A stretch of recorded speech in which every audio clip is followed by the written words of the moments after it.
지난 영상에서 태평양 전쟁 개전 시부터 1943년 8월경까지의 미 해군 항공모함들의 운명과 항모들이 보강되어가는 과정을 살펴보았습니다. 당시 미 해군의 상대가 일본 해군이었던 만큼 1943년 8월까지 상황의 비교를 위해 여기서 잠시 일본 해군 항모부대의 상황을 살펴보도록 하겠습니다. 일본 해군은 미군 항모들처럼 번호가 붙거나 그런 것이 아니기 때문에 일단 취역한 순서대로 살펴보면 이 세 척의 항모는 호쇼, 아카기, 카가이고 각각 1922년, 1927년, 1929년에 취역했습니다. 다음 항모부터는 1930년대로 넘어오는데 류조, 소류, 히류가 각각 1933년, 1937년, 1939년에 취역했습니다. 그 다음에는 1940년대로 넘어와 즈이호가 1940년에, 그리고 태평양 전쟁이 터지는 1941년에는 8월에 쇼카쿠와 같은 급의 즈이카쿠가 9월에 취역했습니다. 그리고 마지막으로 진주만 기습 일주일 전에 취역한 쇼호가 있습니다. 이렇게 일본 해군은 총 10척의 항모를 가진 채로 태평양 전쟁 개전을 맞았는데요. 미군의 8척보다 숫자로는 2척 더 많았습니다. 진주만 기습에 참가한 일본 항모는 이 중 6척으로 바로 아카기, 카가, 히류, 소류, 즈이카쿠, 쇼카쿠였습니다.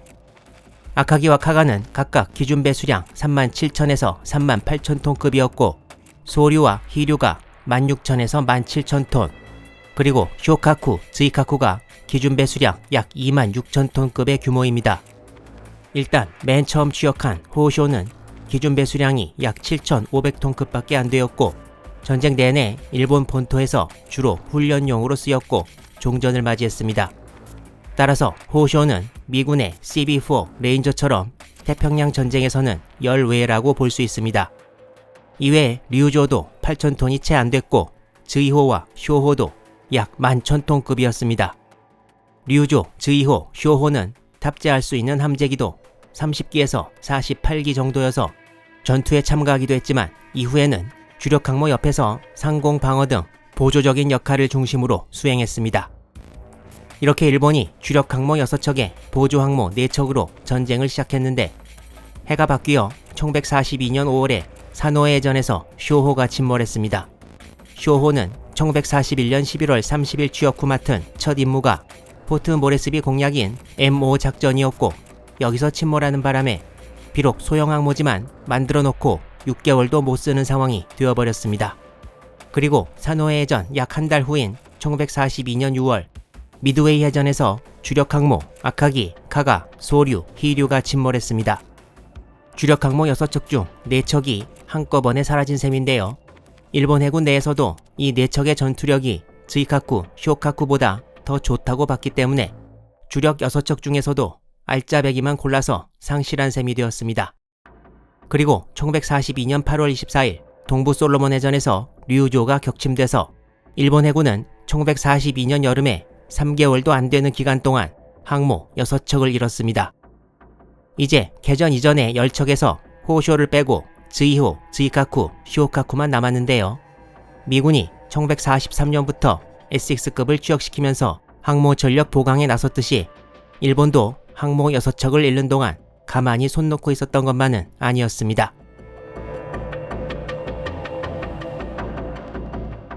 위에 항모 2척이 나와 있는데 왼쪽 아래에 있는 항공모함의 이름은 준요이고 오른쪽 위에 있는 항모는 히요입니다.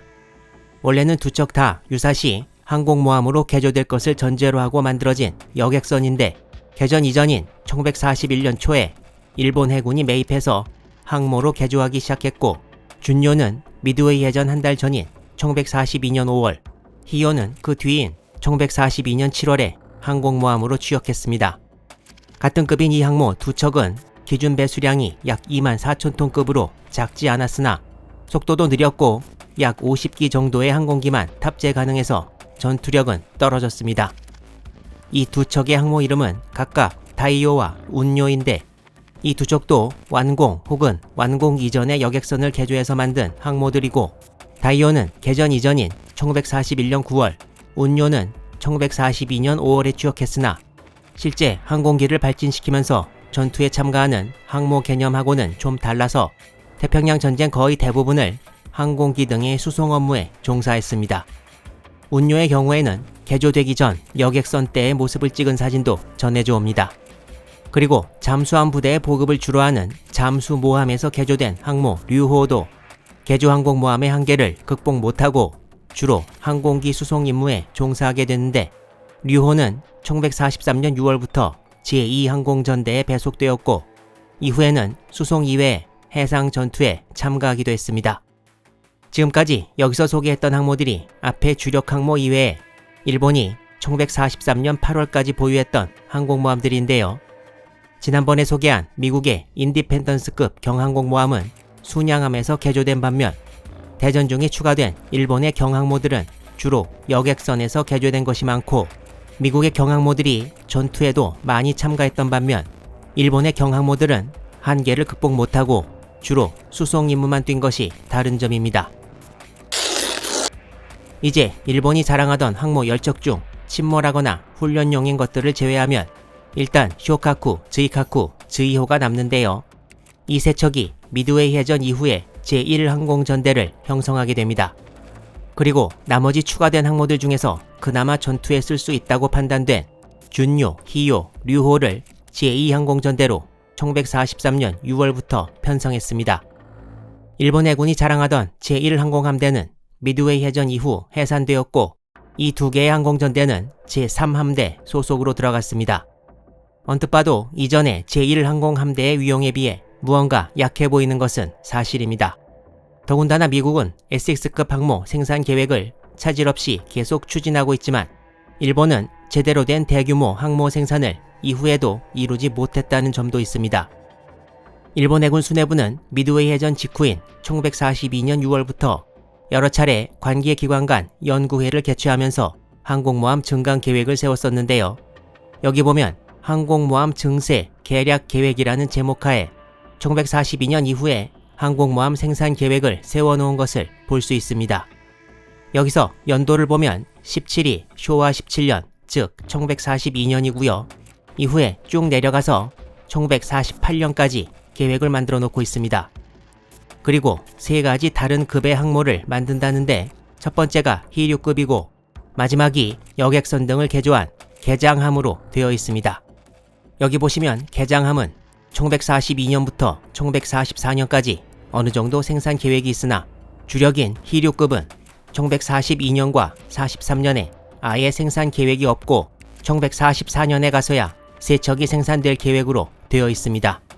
항공모함이란 게 건조에 오랜 시간이 걸린다는 걸 생각해보면 원래 있던 계획이 아니라 지금부터 부랴부랴 설계하고 만들기 시작한다는 건데요. 계획은 계획일 뿐 이게 나중에 실제로 어떻게 될지는 또 지켜봐야 하는 것입니다. 하지만 미국은 이미 지난 영상에서 살펴본 1943년 8월 말까지의 SX급 5척에 43년 하반기와 44년 상반기에 5척이 추가로 취역하게 됩니다. 거기다 미국은 전투 능력을 갖춘 경항공모함도 쏟아져 나오고 있어서 미국과 일본의 항모 전력차는 날이 가면 갈수록 더 벌어질 수밖에 없는 현실입니다. 그리고 일본의 주력 항모 건조 계획이 1944년부터 1946년까지 집중되어 있는데 미국과 지구전을 치르면서 이때까지 전쟁을 끌고 갈 수 있다고 생각한 건지 아니면 그냥 계획에 적어놓은 숫자에 불과한 것인지는 알 수 없습니다.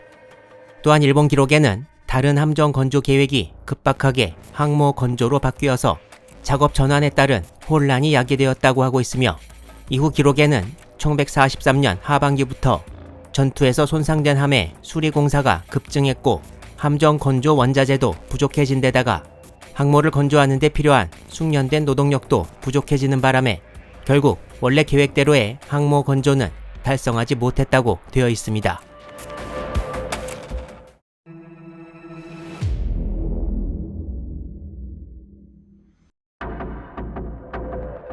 현재 시점은 1943년 8월 태평양 전쟁에서 일본이 1942년에 공세에서 과달카날과 미드웨이를 거치면서 계속 수세로 몰리고 있는 시점입니다. 일본은 이후 솔로몬 제도 중부의 뉴조지아 섬을 잃으면서 더욱더 곤경에 처했고 남은 일본군은 뉴조지아 지역 북부 도소들에 몰려서 방어선을 형성하고 있습니다.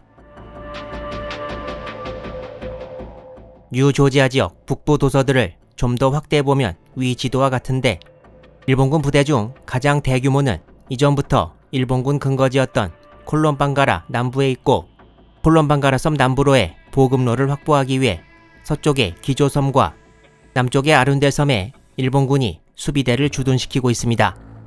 미군은 콜롬방가라를 포위하기 위해 북서쪽 벨라라벨라 섬 남쪽에 병력을 상륙시켰고 벨라라벨라 섬 북쪽에도 일본군이 주둔하고 있습니다. 1943년 8월 초 뉴조지아 일본군 최대 근거지 문다를 점령한 미군은 이제 뉴조지아 북쪽 남은 일본군을 소탕하기 위한 작전을 진행시키게 됩니다. 그렇지만 이전에 미군이 승리했어도 큰 대가를 치룬 뉴조지아 본섬 전투와 같이 뉴조지아 소탕전도 쉽게만 진행되지는 않을 운명이었습니다. 벨라라벨라에서 미군이 병력을 계속 상륙시키면서 축적시키고 있는 동안 미군은 콜롬방가라 바로 남쪽 아룬델 섬에 대한 상륙전을 시작하게 됩니다. 아룬델 섬을 점령한다면 그곳에서 바로 콜롬방가라로 포격도 가능할 것이었습니다. 아룬델 섬에 상륙할 미군 병력은 육군 43사단의 172연대로 43사단은 172연대 이외에 103연대와 169연대가 주력 보병연대입니다. 1943년 8월 27일 미육군 43사단 172연대가 뉴조지아 본섬에서 서쪽으로 전진해 해협을 건너 아룬델 섬에 상륙했습니다. 일본군의 저항 없이 아룬델 섬에 상륙한 172연대 병력은 교두보를 확보하고 일본군을 찾기 위해 바로 정찰을 시작했습니다. 일본군은 이전 계획대로 콜롬방가라 남쪽의 아룬델 방어를 위해 1943년 8월 20일 육군 6사단 13연대 1개 중대를 아룬델로 파견했습니다. 원래 아룬델 방어는 38사단 229연대 소속 병력이 맡고 있었으나 이 부대는 미군 상륙 하루 전인 8월 26일 콜롬방가라로 철수를 시작해 28일에 해협을 건너서 완전히 물러났습니다. 일본군 병력은 이후 아룬델로 6사단 13연대 1대대가 거의 넘어오게 되는데 일본군 기록으로는 미군 상륙 약 2-3일 뒤까지 이어져 진출한 것으로 보입니다. 섬 남동쪽에 상륙한 미군은 곧 두 방향으로 진격하기 시작했습니다. 아룬델 섬도 이 지도상으로는 그냥 하얗게 나와 있지만 위성 지도로 보면 전부 다 정글지대여서 진격이 쉬운 것은 아니었습니다. 기록에 의하면 아룬델 섬 동쪽 해안 중간쯤에 석호가 하나 있는데 여기서 9월 1일 일본군과 첫 교전이 벌어졌습니다. 일본군 기록에도 미군이 박격포 면문을 동원해 일본군을 공격했다고 되어 있으나 의미 있는 규모의 교전은 아니었던 것으로 보입니다. 이틀 뒤인 9월 3일에도 섬 북쪽일 것이라고만 추측되는 지역에서 교전이 벌어집니다. 처음에 상륙한 172연대 병력은 계속된 뉴조지아 본섬에서의 전투로 지친 이후여서 미군은 172연대의 다른 병력을 투입하기로 결정하고 실행에 옮기게 됩니다. 일본군 기록에는 9월 4일 미군이 동쪽 해안에 상륙했다고 되어 있고 동쪽 해안에 상륙한 미군 부대는 172연대 2대대였습니다. 이 사진은 당시 172연대 2대대가 아룬델에 상륙하는 모습이라고 합니다. 하루 뒤인 9월 5일 172연대 2대대 병력이 석호 부근에서 진지를 방어하는 일본군에 공격을 가했습니다. 일본군은 북쪽의 콜롬방가라에서 야포 사격을 가하면서 미군 공격을 방해했고 일본군의 저항은 매우 거셌다고 기록되어 있습니다. 그리고 같은 날 172연대 3대대도 상륙했습니다. 9월 6일과 7일에도 일본군 기록에는 약 500명의 미군과 격전을 벌였다고 적혀 있습니다. 그리고 9월 초에 미군이 아룬델 섬 북서쪽에 진출했다고 되어 있는데 2, 3대대가 새로 상륙한 것도 사실이고 초반에 남쪽에 상륙한 병력도 있어서 1대대의 일부 병력이 서쪽 해안을 따라 북쪽으로 올라간 것이 아닌가 생각됩니다. 이때쯤이 바로 동부 뉴기니에서 호주군 9사단과 미군 503 낙하산 보병연대가 레이브군에 각각 상륙 강화해서 공격 준비를 하고 있던 때였습니다.